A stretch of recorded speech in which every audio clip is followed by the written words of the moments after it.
Nshuti bagenzi mukomeje kukana ibiganiro bica kuri isamirizi yacu ndabaramukije cyane mvuga nti amahoro y'Imana abandi namwe nkuko maze kumenyera nitwa Niteka Samuel akaba ari jewe dukunze kubana mu biganiro by'ijambo ry'Imana byaba ibyo gusoma Bibiliya byaba iby'ijambo ry'Imana rica kuri urubuga Imana y'amahoro ibaho umugisha hanyuma nkuko nababwiye ko nzoza ndabashikiriza ubutumwa abantu baba bandikanye kugira ngo ndabushikiriza abakurikiye ibi biganiro nagera nubundi dushireko ubutumwa buraho hanyuma nimburi uraho yahawe mushiki wacu yahawe kugira ngo tuyishikirize abakurikiranye icano yadusomeye Bibiliya yera mu Kirundi hanyuma ndabasabe buri muntu wese ntabifate iminenegwe ahubwo asenge cyane kuko birakomeye cyane tugeze muri rwa rwego rw'uko aho twari twizigiye b'imbere baturongoye ahubwo ari bo basigaye bakorana na Satani. Rero dusenge cyane kugira ngo Imana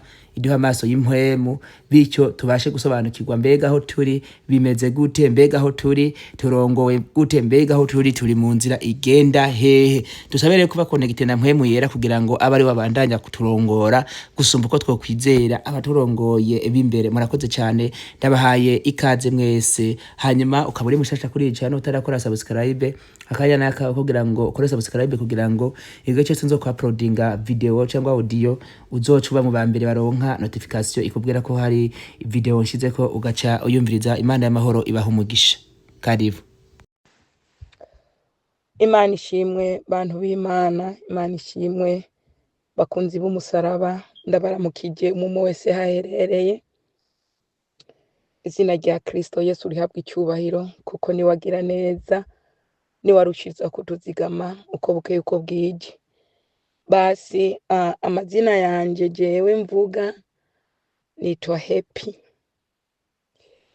Iryo zina ryanje nitwa Happy ariko ndi umumama ndubatse nkaba kenshi na kenshi bakunze kumpamagara Mama Grace. Ushobora kuvuga Mama Grace, ushobora kuvuga Mama Grace uko bikoroheye nuko hama nasaba ngo ntize ugutwi ndafise ingaburo, ndafise ijambo ry'umwami yampaye ngo nsangize nawe ndabasangize. Ego iryo jambo nararitanze ariko bivanye naho turi daho duherereye si bose twaryumvise, si bose ryadushitseko, bikaba rero byabaye ngombwa kugira ngo ndicoding audio ndayitume kugira ngo babandi bavyumva ntibabitahure babitahure, abavyumvise nabo baravyibagira bavyibuka ubu ngubu, hama abatararimenya nabo cyangwa bataravyumva byongere bibashikeko. Nuko rero ariko imbere yo kuvuga cyangwa imbere yo gusangira, imbere yuko twosangira rino jambo cyangwa ino ngaburo y'umwami, ego uhoraho data wa twese Imana ibamwijura hera yadutumanye, reka dutangure kwanza dushime tukadutangure dusenge kugira ngo ubutatu bw'Imana bubane natwe data Yesu na mpwemu kugira ngo buzure hano hantu turi. Ego bongere bakuzureho nawe ugiye kuryumva kugira ngo rize rigire ububasha n'ubushobozi mu mutima wawe. Nuko murakoze, reka dusenge. Mana uri mu ijuru, Mana uvyagiye ahera hahera, reka nongere ndagushime kukuri Imana, reka ndongere ndagushime kukuragororotse urera, nawe wanye nawe mu isi no mu ijuru ni wowe wenyene. Icubahiro amashimwe ugukenguruka kose n'ukwawe, uragahora kungomanya guhora kungoma kukura bikwiye. None ibisigaye abana bawe turi hano Yesu tugiye gusangira rya jambo Mana, rya jambo yangaburo wampa kugira ngo ndayigaburira abandi. Niryo jambo ngiye kuvuga ariko muri vyose ndaguhaye kaze na karibu ngo ubane natwe. Ibitakuva ko vyose ndabifatishije mpiri ariko mpaye kaze ubushobozi n'ubugombe bw'Imana bwongere bube hano hantu. Urahezagira rino jambo, urahezagira n'abagiye kuryumva, abazoryumva bose ngo bize bigire ikimazi mu mitima yabo, icyo bagomba ko mwami kize gishike, ngo vyose bize bibe nk'uko ugomba. Urakoze kuvyumvise kandi kugiye kubikora, dusenze twizera ivyo ni kubw'izina rya Kristo Yesu, amen. Bwana Yesu asifiwe. Imbere y'ukuvuga reka dusome igitabo cyo guharura igice ca 25 ku murongo urahera ku murongo wa mbere umanuke ku murongo ugira 5. mwekundi munsi urose uburyo canke Imana ibigushojemwo urashobora gusoma iki gice cyose vyo gufasha. Ariko ndavugana nawe ino mirongo mike guharura 25 igice ca mbere kugeza ku murongo wa 5. Umutwe w'amajambo uravuga ngo Abisirayeli bifatanya na Bayali y'i Peyori. Abisirayeli batebeye Ishitimu, abantu batangura gusambana n'abanyamowabukazi, kuko babatumira ngo baze gusangira nabo ibimazi by'ibigirwamana vyabo, nuko abo bantu bakabijyako bakunamira ivyo bigirwamana vyabo. Abisirayeli bifatanya na Bayali y'i Peyori, uburake bw'Uhoraho buraziriringira. Uhoraho abarira Mose ati, jana n'abakuru bose baganza aba bantu umanike abakoze ivyo imbere yanje, ubanikire ku zuba kugira ngo uburake bwanje bw'inkazi buve ku Bisirayeli. Nuko Mose abarira amacamanza Abisirayeli ati, uyu muntu wese muri mwebwe niyice mubo atwara abifatanije na Bayali. Bwana Yesu asifiwe sana. Iri jambo ndibaza murarimenyereye, abandi abatama murarizi cyane, niryo mwama matwigishije, ariko kandi Uhoraho yongeye kurituma ubugira kandi. Ino nkuru turayizi, inkuru y'Abisirayeli igihe bari mu rugendo bava muri Egiputa baja i Kanani. Ariko rero bakiri mu nzira bahuye n'ibintu byinshi cyane, murabizi kunsumvya.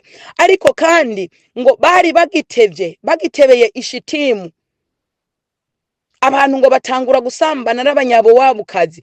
Bari abantu b'abanyamahanga basenga ibigirwamana, ntabwo bari bazi Uhoraho Imana nzima.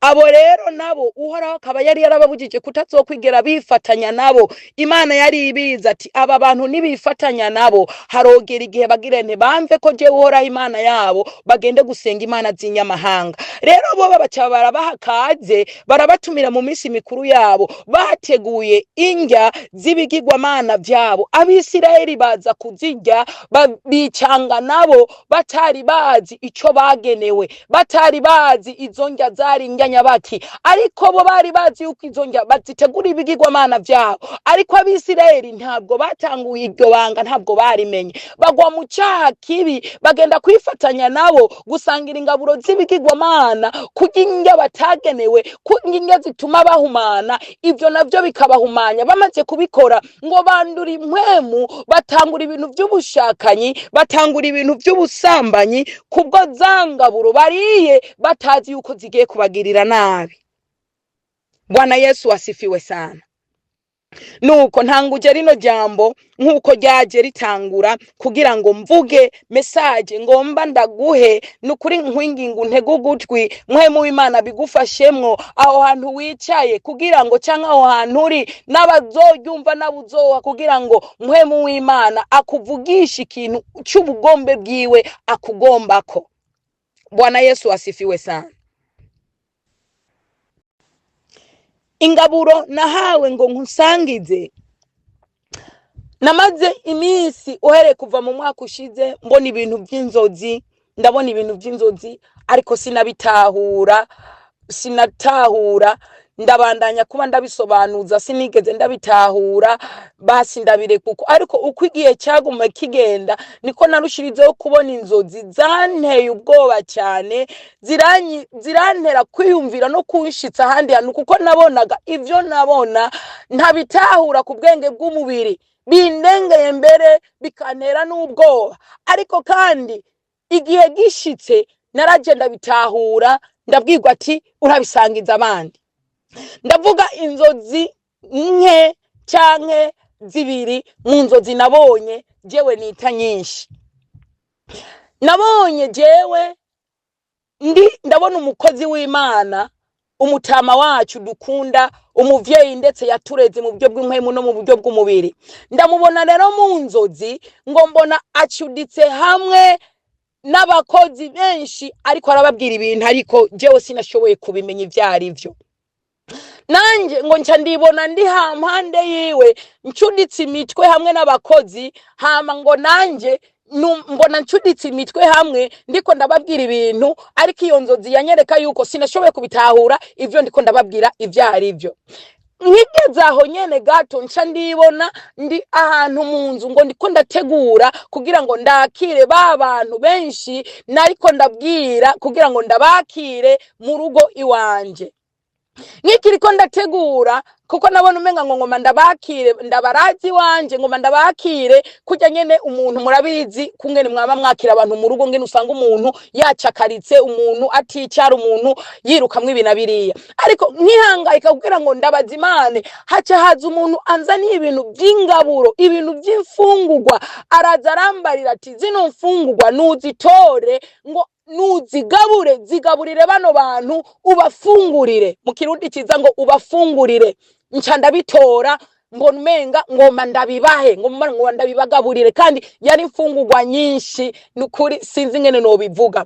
Nca ndikangura, maze kwikangura ndavuga ati Mana, kuno muntu w'umukozi wawe maze igihe ndamurota mu nzozi nkabona nguma mbona ivyiwe sindabitahure, nino nzozi kandi ivuga iki? Jewe nca ndabire kuko cambandanya nisengera Imana, ndabwira nyene umuntu nkunda kuba mbwira ni mugenzanje, umugabo wanje n'umukozi w'Imana, ndamubwira arambarira ati ivyo bintu biraturengeye, reka tubisengere. Tuca turabandanya turasenga. Ariko uwundi munsi kandi inyuma nk'iminsi 3 iyo nzozi ibonetse, incangirane mbona ibindi bintu vyaje mu bintu c'impishuro, cyaje nko guhishurirwa. Ndabivuga uko kubera abantu benshi iyo turose turamenya ati twari turose, kuko umuntu ararota mu gihe yararyamye yarahuniye. Ndabivuga uko vyaje ntasinziriye, bija nk'ihishuro. Nari ndyamye mw'iryo joro, nari nagiriye ubuntu bwo kuvyuka ngo nsenge, zari 8 z'igice z'ijoro. Ndavyuka ndashima Imana, ndasenga nk'uko namye ndabigenza kenshi iyo ngiriye ubuntu n'Imana. Ariko maze guheza gusenga nsubiyeho ndyama, sinigeze ndonka itiro. Ndaguma ngaho ndiyumvira mu mutima wanje, none nasenza amahitaji nayamaze, nabuze itiro ngire gute? Nca ngumukonga ngumuko. Ariko umwanya nk'isase haca haza ikintu nk'ifoto, nk'ikintu c'ipica, yani nko kwimuka gato, yani umwanya isase niho naciye mbona ndimuwe. Ntabwo ari yahari y'ijoro cyangwa kuryama nasubiye kubona, ngo ndabona ndahantu hongera hagaruka ya pica, ipica izinyereka ndi kumwe n'abantu benshi. Hama haca haza undi muntu aciye, abantu muba mu mazu yafise imyango 2 muraza kuntahura gose kurusha. Hariho umwango uca kwibarabara ari umuntu abantu binjiriramwo, hariho n'umwango uba kandi inyuma ahantu ho mu gikoni. Haraza rero umuntu aganye inyuma mu gikoni aza ndondera jewe, maze amaze kumbona arambarira ati ngwino ndakubarire. Nanje ndavuga ati ego. Arambarira ati narinje nzanye ikintu cishikanwa, kugira ngo tugende gushikana, kugira ngo twibohore. Ndamubaza ati tugende gushikana kugira twibohore gute? Arambarira ati nzanye ishikanwa tugende kwibohora kugira ngo twikure muno mugabane w'uyu mugabo bita Keve. Imana ishimwe cyane. Ndavuga ati sawa, reka nanje ngene gutora isadaka kugira ngo nze nifatanye n'iryo ryanyu, tugende gushikanira Imana kugira ngo twibohore. Amaze kubona ko nemeye kwifatanya nawe, arambarira ati umviriza ndakubarire. Nanje ndamutega ugutwi kugira ngo ambarire icyo agomba kumbarira. Arambarira ati urabona ukungene umuntu iyo agiye ku mupfumu agenda gushikana, urabona ngene babigira iyo bagiye gushikana ishikanwa ryabo, bahama baritongesererako. Arambarira ati bama baritongesererako, bakarivugira ko ivyo bashaka. Aravuga ati gende mushikane, gende ushikane, niwaje gushikana uze kuritongosererako. Aravuga ati niwagenda kurishikana uzuvugire kwa ya majambo. Arambarira ati ukiritanze ukirishikana uraturira kwa ya majambo, uvuga ati ndihakanye ububasha n'ubushobozi bw'uyu mugabo bita Keve. Aravuga ati ndikuye mu mugabane wiwe, singikeneye imigenderanire yanje nawe. Bwana Yesu asifiwe sana.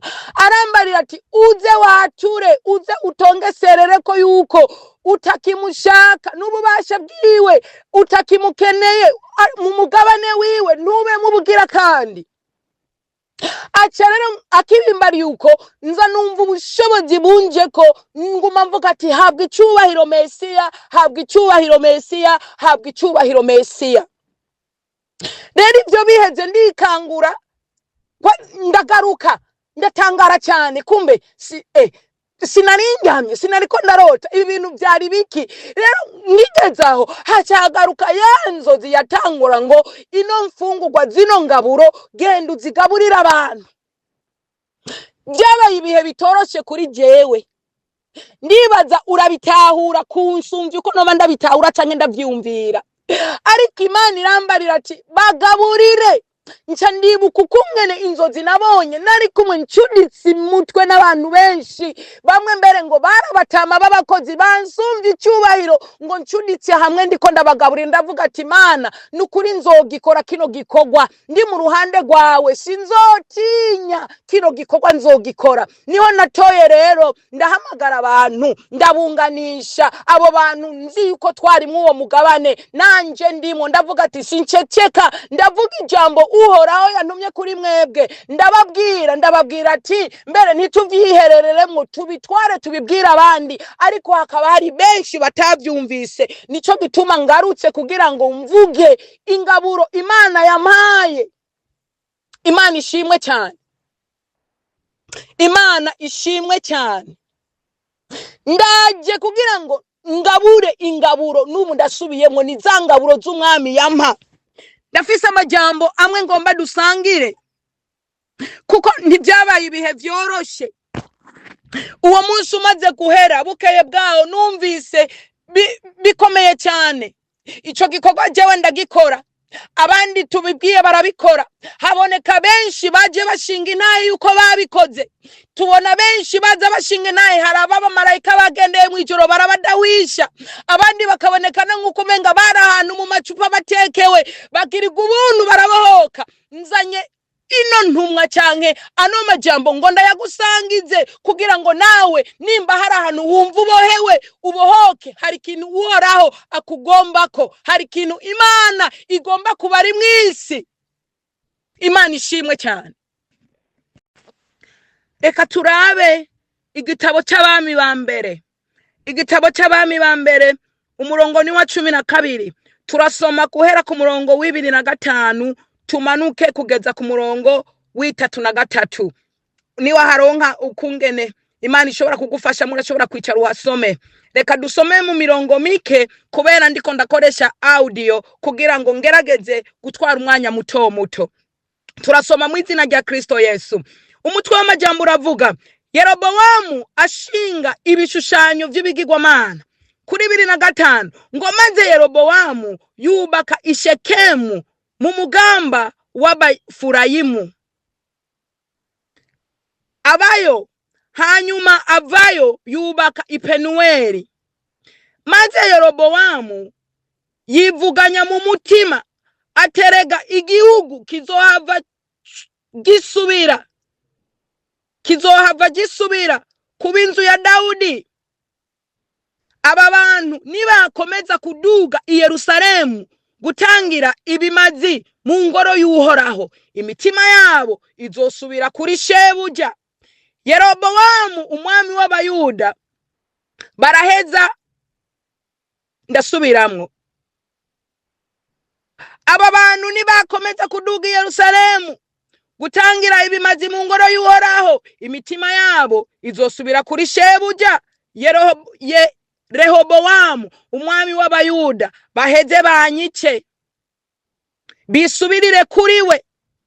Umwami araheza yigira inama, acurisha ibishushanyo vy'amamasa 2 mw'izahabu, abarira abantu aterega birabagoye kwama muduga i Yerusalemu. Eheraba ngizi imana zanyu zabakuye muri Egiputa, yemwe Bisirayeli.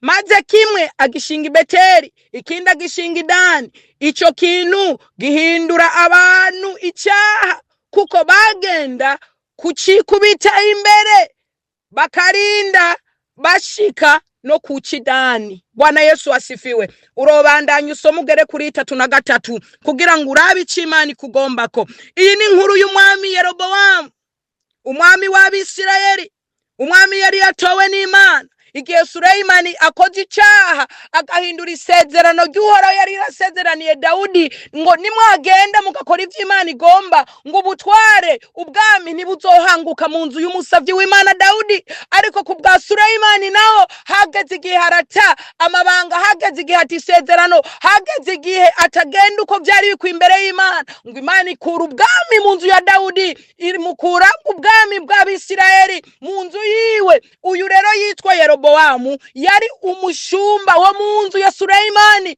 Hama uyu nawe rero bita ngo Rehobowamu yari umwana wiwe. Kubw'Imana ari nyizigirwa, iravuga ati Dawudi naramusezeraniye, sinshobora kugirane kwivuguruza ku isezerano namuhaye, ati ndamusigira ikabira imwe gusa, ikabira y'Abayuda ndayimuha.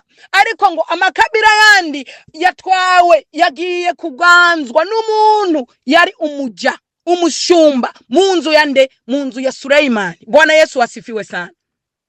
Ariko rero ijambo ry'Imana riravuga neza ngo Yerobowamu amaze kuja ku ngoma ngo yivuganya mu mutima, aravuga ngo bano bantu nkabareka babandanye bagiye Yerusalemu ngo imitima yabo izobisubira kuhoraho Imana yabo. Bwana Yesu asifiwe. Ngo ashinga ibigirwamana, ategeka ihanga ryera ryari ryaratoranijwe kuva gushikanira Uhoraho no guhindukira gushikanira imana z'inyamahanga. Ivyo navyo bitera ihanga ryera Imana yari yaratoranije gukosa amakosa yatigeze kubaho yo gusenga ibigirwamana. Ico ngo cyari kizira mwari no hanga ryera Imana yari yaratoranije. Bwana Yesu asifiwe sana. Yerobowamu yari umwami yatoranijwe n'Imana. Yerobowamu yari kwa mavuta. Yerobowamu yari yagiye ku butware kubw'intumbero y'Imana, ariko ngo kubw'ibi yakoze Imana iramuzinukwa, Imana iramwanka. Ngo ategeka abantu gushikana ibimazi n'ibigira 10, ategeka abantu gushika ibimazi n'amashikanwa n'ishimwe, ategeka no gutanga ibyabo n'imiryango kugira ngo baje bakorera Imana z'inyamahanga. Bwana Yesu asifiwe sana. Ngo binjira amasezerano batazi, ayo masezerano bayabamwo batazi yuko yashobora kubagirira nabi. Ngo n'uruvyaro rwabo rwose rubabamwo, ngo n'ibyabo byose bibiki inyegu z'ibigirwamana. Ivyo navyo ngo bibabaza Uhoraho, Uhoraho arababara, aragera kure. Bwana Yesu asifiwe sana. Soma igitabo cha Zaburi. Dusome igitabo cha Zaburi. Zaburi 106. Zaburi 106 ku murongo w'37.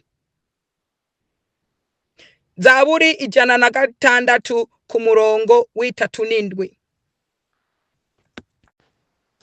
Haravuga ngo mbere batanga kwimazi abahungu babo n'abakobwa babo ngo babaha abadayimoni. Bwana Yesu asifiwe sana. Ngo batanga uruvyaro abana babo b'abahungu n'abana babo b'abakobwa ngo babaha abadayimoni, ngo abadayimoni nabo babagira inyegu, ngo babakoresheje uko bagomba, ngo abo baamura ubuzima, waliamuru namna wanaweza kuishi maisha yao, ngo ntibabaha kurenga karimbi. Hari byagezwe batabemereye ko bobibamwo, hari ubundi bwiza batemeye ko bobubamwo, kubera ngo ubuzima bwabo bwari munsi yabo, kubera bari barabashikaniwe nk'abana babo. Bwana Yesu asifiwe sana. Bwana Yesu atuhurumie sana. Ngo abadayimoni ngo nibo bamenye ibyabo bana bakwiriye gukoregwa, kubera bari nyegu, ntibarenza karimbi, ntibarenza imipaka, ngo barashiriweho karimbi, ngo basangizwa no kugikombe, basangizwa no kugikombe. Bwana Yesu asifiwe. Ngo basangizwa no kugikombe. basangijwe ku gikombe, ngo bamaze gusangizwa ku gikombe ngo barahindukira barasangizanya ku gikombe cy'abadayimoni. Nuko reka turabe igitabo cya Bikorinto ba mbere igice ni c'icumi ku murongo wa 20, turabe ngo basangijwe gute ico gikombe. Turasoma mu izina rya Kristo Yesu. Ariko mvuga yuko ibimazi abanyamahanga batanga babiha abadayimoni, babitekereza abadayimoni, ntibabiha Imana. Nanje singomba yuko musangira n'abadayimoni. 21, ntimushobora kunywera ku gikombe cy'umwami wacu no ku gikombe cy'abadayimoni. Ntimushobora gusangira ibyo ku meza y'umwami wacu n'ibyo ku meza y'abadayimoni, cyangwa umwami tumutere ishari, mbega naturusha, mbega tumurusha inkomezi. Bwana Yesu asifiwe. Ngo bagisangiye ko ihanga ryari ryaratoranijwe ryera. Bwana Yesu asifiwe sana. Aho ihanga ryari ryarahujwe n'amaraso y'umukiza ari we Yesu yapfuye ku musaraba. Uwo ari we yatumye jewe nawe tumenyana. Uwo akaba tubwira yuko jewe nawe turi urugingo rumwe rw'umubiri wiwe. Uwo akaba tubarira yuko jewe nawe dusangiye amaraso y'uwo mwami. None ngo iki gikombe kindi cyaje mu ihanga ryera kiza kibyara umuryango wundi, mu muryango wa Kristo Yesu, ngo cavuye hehe. Bwana Yesu asifiwe.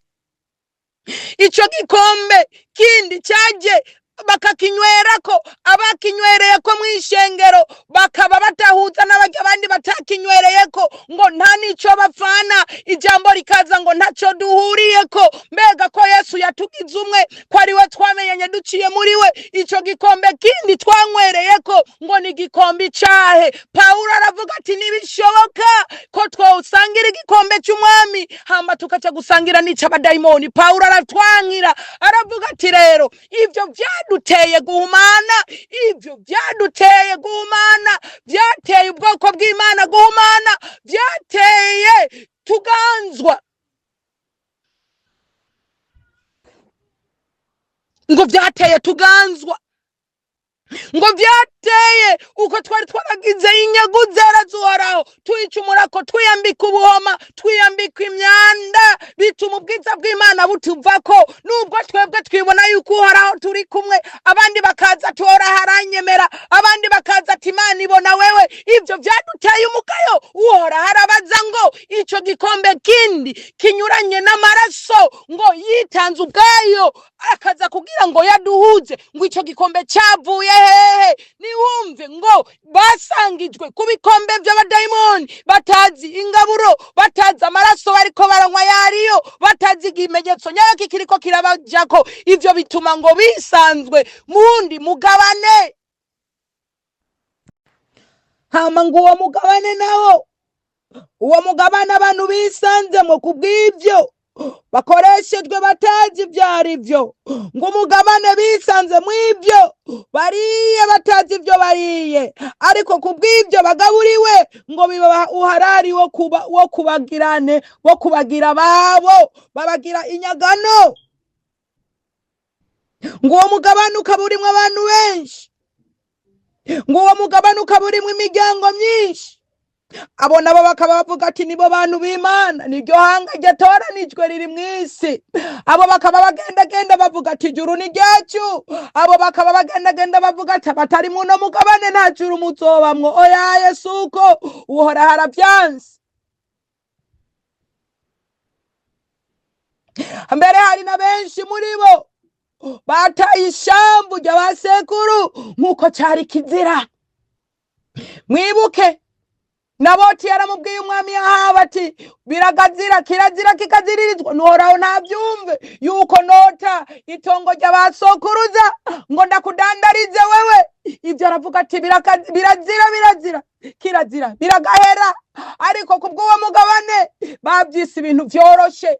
Umuntu kunyaga itongo abavukanye akaridandaza, umuntu kudandaza itongo rya se ngo ivyo ntaco bibatwaye, kubw'uwo mugabane barimwo ngo ntabwo bitahuye abaribo, ntabwo bigera ngo bavuga ngo bararongorwa, bavuga ngo barategekwa. Oyaye, hari ikintu Imana ikugombako, nico gituma rino jambo rikujeko ngo kubw'uwo mugabane abantu bagizwe inyegu, abantu bari mu buja, abantu bari muri Egiputa, ngo Farawo ariko abatwara uko agomvye. Farawo avuze ati bigenda uku niko bigenda, Farawo avuze kaye bigenda uku ngo niko bigenda. Abafise ku ijambo rya mbere akabafita ku ijambo rya nyuma, nibafise ukungene bo kwisaganya, nibafise ukungene bogira kubera ngo bari inyagano, bagenda baboshwa amaboko ngo bitahura baribo bafitswe ku bundi bushobozi kanaka atawundi muntu ashobora kwireguza no kwikuramwo atari Imana yonyene. Imana yonyene ishoboye gukora ivyo bintu. Ngo iyo bari kwa Farawo akavuga ati nsavye bigenda uku, ego nsavye bigenda uku, ngo niko bigenda. Ubwoba bukabuzura, Abisirayeli bakajugumira, bakarira bakaboroga, ariko ngo amarira yanyu yashikiye Uhoraho. Nico gituma tumye rino jambo, kuko igihe bari muri Egiputa ngo Imana yarumvise ukurira kwabo, Imana yarumvise ukusenga kwabo, ngo ababorogo y'Imana aramushika Uhoraho hafi yagiye ahera, hama ngo arabanuka arabagirira neza. Nico gituma yongeye gutuma rino jambo ayicishije no mu muntu agayitse, umuntu w'ubwoko buto, umuntu w'ubwoko atako no bivuga. Bwana Yesu asifiwe sana. N'ubwoko umuryango muto atanicurico, ariko kandi nguhora aravuga ngo Farawo ngo nurekura abana b'Imana bidegemvye, rekura abana b'Imana bidegemvye, rekura abana b'Imana bidegemvye, rekura abana b'Imana bakorera Imana yabo mukuri no mukugororoka, reka abana b'Imana bakorera Imana bayicubahira Imana yonyene.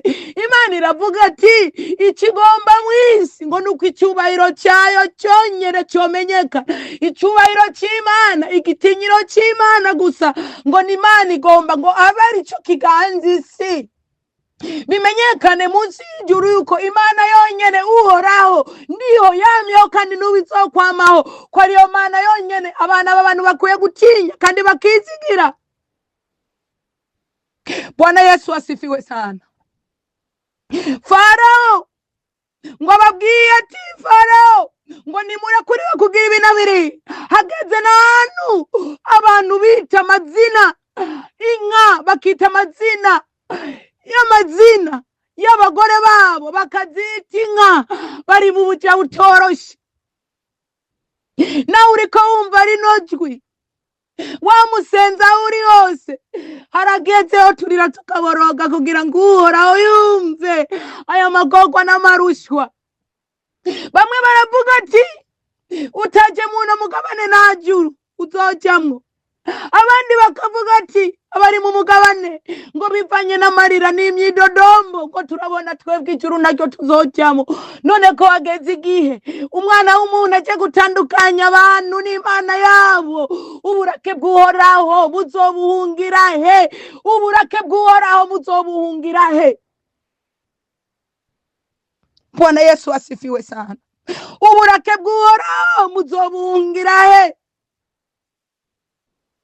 Ko abantu babayeho atabubasha bafise ku matungo yabo, atabushobozi bafise ku matungo yabo, ayo marira yabo ninde azoyabahoza? Ninde?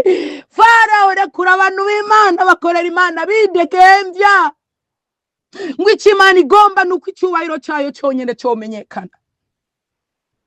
Bwana Yesu asifiwe sana. Urasoma igitabo cyo Kuvayo 3:4 ku murongo wa 14, aravuga ngo kuko mutakwiye kugira yindi mana musenga namba, kuko je Uhoraho izina ryanje ndi nyefuhe, ndi Imana ifuha. Ngo nimukwiye kugira yindi mana, ntihagiye umuntu mwita Imana, nimukwiye kubona umuntu mumenga mubonye ijuru, nimukwiye kubona umuntu nguko umenga mubonye ububasha n'ubukiza, nimugiye kubona yuko umenga umuntu atari mu bugingo bwawe ntacyo muri cyo. Emwe mw'abantu muragowe kandi muravumwe, mwemwe mw'abakozi mwagize abantu nk'inyego zabo, mukabaha gutinya igitinyiro cyanyu kibe kinini kuri kw'Imana. Abantu bari tayari bacumure kuraho, ariko niba bacumureko. Abantu bari tayari bibagira Imana, ariko mwebwe ntibiwibagire. Niyo mwibagiwe mubabwira ati murapfuye, niyo mwibagiwe mubabwira ngo murahonye, niyo babirengagije murabavuma. Inda nimwumva ijambo ry'Uhoraho, nimuhungu burake, igihe kiraje unasanga ivuga n'inzamba y'iherezo yovuga. None iyi mitima y'abo bantu kumeze uko, imitima yacu ko yarize kenshi, niwumva ijambo ry'Uhoraho ngo nubarekure, barekura ubwoko bw'Imana, bakorera Imana yabo, Imana yabatoranije ngo bagende mu ijuru atabifashe bibariko. Bwana Yesu asifiwe sana. Iyo usomye mu gitabo cya Yeremiya 17 ku murongo wa 5 haravuga ati uravumwe ewe wa muntu wizigira umwana w'umuntu ukamugira inkomezi, ukizigira inkomezi ziwe. Uravumwe we wizigira umwana w'umuntu ukamugira n'uburinzi bwawe, ukamugira niyo Mana yawe, ukumva umenga atari wene ni wobaho. Ivyizigiro vyawe ukabikura ku Mana nzima ukabishira ku mwana w'umuntu. Uhora haravuga ngo byari byiza wotinya Imana, ngo nishobora kwica umubiri ikica n'ubugingo, ngo igatwara umuntu muri gihonomo. Reka gutinya umwana w'umuntu. Umwana w'umuntu arashobora kwica umubiri, ariko impwemu yawe ikaja mu bugingo. Iki uhora kugombako ya Mana waruzi kera utarinzizwa mu mugabane, nigomba iragushaka kandi hari ahantu yari yaraguteguriye, hari urundi rwego yari yarakugeneye. Kubera waboshwe ngo byanse kuhagera, hari ukuntu mu ijuru bakuravye niba kubona uko bari barakuteguriye, bari bakugenye kuri umugwiza tunga ukomeye. Raba rero sohoka uveyo, sohoka mu buja kugira ngo ijuru baguhe cakindi bari baraguteguriye. Bwana Yesu asifiwe sana. Nuko rero jewe ndaje ndagabuye imfungurwa, ijuru rirabibonye, Mana urabibonye, nizamfungurwa ngizi ndazigabuye. Nubwo mvuze bike muri byinshi, ariko mwemu w'Imana urumukora mu bihugu byose. Genda ubagaburira abantu, ndetse ari na benshi wamaze kugaburira bumva ubwoba ntibabitahura. Ongera usubire ubatahuze kandi ubaye inkomezi n'ubushizi bwa manga. Dusemerere kuko igihe kiraheze. Aya marira n'amaborogo ninda zoya bahanagura. Igihe kiraje, nimutahunga, nimutibohora, nibizoba bigishoboka, nibyashoboka navyo bizobasaba igarama nini. Nuko rero abahawe ingabirano zo gusenga, bamwe bataryama ku bw'ishengero, bamwe bataryama ku bw'abakozi, bamwe bataryama ku bw'abatoranijwe. Ende nimuhaguruke dusemerere, twambaze Uhoraho, tuvuga ati Mana dutabare, kuko ubwacu turi bato, navyo tubona n'amaso yacu y'imibiri nitubona, kuko turagowe. Hari n'abavuga ati ndabikoze ndapfa, hari n'abavuga ndabikoze ndavuma. Uhoraho abe mu ruhande rw'abantu kugira ngo babohoke, kugira ngo baje mu ijuru amahoro, kugira ngo isezerano Yesu yavuze ati ndagiye kubategurira ibyicaro niyagaruka ntihagire n'umwe azimira, ntihagire n'umwe abura ijuru ngo ni kubwanaka oyaye. Imana itugirira ubuntu. Genda nk'uko ijambo ryaje, utora ishikanwa ugende uritongoserere ko uko mwemu yarakurongora. Aho wakoromekewe ni uhazi, aho ubohewe ni uhazi. Ndasemereye, ndagabuye kwa kunina n'incuditsi imitwe hamwe, ndatumya no ma voice ncuditsi imitwe hamwe nawe uryumva. Niwe uryumva ntugigumizemwo. Ndasavye mu bitume mu magroupe, ndasavye mu bitume mu bihugu byose, isi yose vyumve. Ntihagire n'umwe azoba umutsindwa azokwireguza ngo sinavyumvise canke ngo sindabivuze ngo sinabibariwe. Mana urakoze, ndagushime kubw'ijambo ryawe. Zangaburo wama mwami ndazishikanye, ibisigaye ijambo ryawe ngiri nkuko waritumye biraba nkuko ugomba.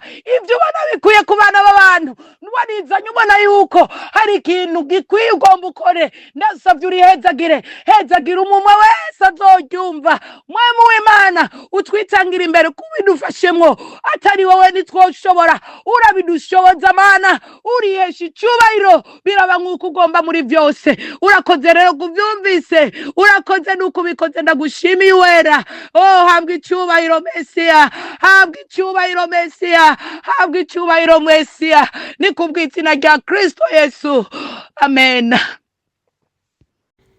Nagenda bashimire mwebwe mwese mwatanguranye natwe muri iki kiganiro, tukaba tugisozereye mukitwumviriza, mucyumviriza amajambo Imana yatumye umusavyikazi wayo kugira ngo abashikirize, adushikirize, ashikirize abakurikirana channel Imana amahoro baho umugisha. Hanyuma nagira fata uyu mwanya kugira ngo nsobanure bimwe mu byavuze hano. Hari abantu benshi bumvise ngo ugiye gushikana amashikanwa ngo kayatongerera kamajambo runaka. Oya, ntabwo ari kujya abisi bakora ngo ufate amafaranga uyatongerere kuje kuyata mu mayira abiri. Oya, haba namba, ahubwo ni nka kujya ugiye gushikana amashikanwa, wewe ushobora kuvuga ati Mana, aya mafaranga ndayatanze, yamara nubwo nayatanze nta bushobozi mfise, rero ndakwinginze kugira ngo ufungure imiryango y'uburondero bwanje, wewe ugatanga ayo mafaranga. Rero wamaze kuyaturira kamajambo nkayo, Imana yo mwijuru ikaraba ibyifuzo vyawe, igaheza ikagukorera ibyo wifuza. Niko bimeze rero no kuyatongera kamajambo, kavuga uti Mana, ndafise kandi zo miryango, ndafise ibyagiye